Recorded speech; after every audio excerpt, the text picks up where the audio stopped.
Halo, assalamualaikum warahmatullahi wabarakatuh. Di sini saya akan membahas tentang spermatogenesis dan oogenesis. Yang pertama, kita akan membahas terlebih dahulu spermatogenesis. Sesuai dengan namanya, spermatogenesis merupakan pembentukan dan perkembangan sperma yang terjadi di tubulus seminiferus testis. Hormon yang mengatur spermatogenesis adalah FSH atau follicle stimulating hormone. Kromosom laki-laki spermatogenesis bertipe 44AXY yang diploid akan menghasilkan sperma yang dibagi menjadi dua bagian, yaitu 22AX haploid dan 22AY haploid. Selanjutnya kita membahas tentang tahap-tahap spermatogenesis. Tahap spermatogenesis yang pertama adalah induk sperma atau disebut juga dengan spermatogonium yang diploid akan mengalami pembelahan mitosis, yaitu spermatosit primer diploid akan mengalami pembelahan meiosis pertama, yaitu spermatosit sekunder yang haploid kemudian mengalami pembelahan meiosis kedua, yaitu spermatid yang haploid. Spermatid yang haploid ini mengalami pendewasaan di epididymis yang menghasilkan spermatozoa yang haploid.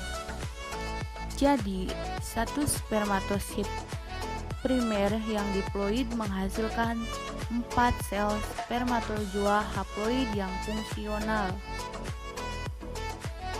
Nah, selanjutnya kita akan membahas yang kedua, yaitu tentang oogenesis. Sesuai dengan namanya, oogenesis merupakan pembentukan dan perkembangan ovum yang terjadi di ovarium. Hormon yang mengatur oogenesis adalah FSH atau follicle stimulating hormone. Kromosom wanita oogenesis ini bertipe 44AXX yang diploid akan menghasilkan ovum 22AX yang haploid. Selanjutnya kita membahas tentang tahap oogenesis. Yang pertama adalah induk ovum atau disebut juga dengan oogonium yang diploid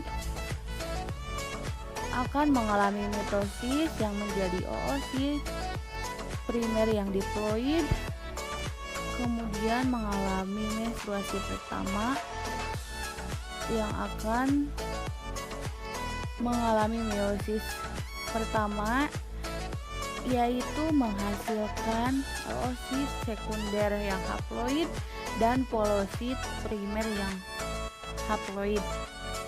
Kemudian mengalami meiosis yang kedua yang menghasilkan ootid haploid dan polosit sekunder haploid, dan yang ketiga terdegradasi. Ootid haploid ini menghasilkan ovum yang haploid.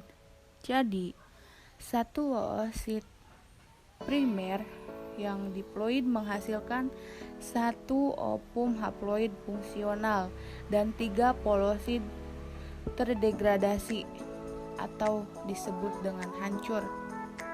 Terima kasih. Wassalamualaikum warahmatullahi wabarakatuh.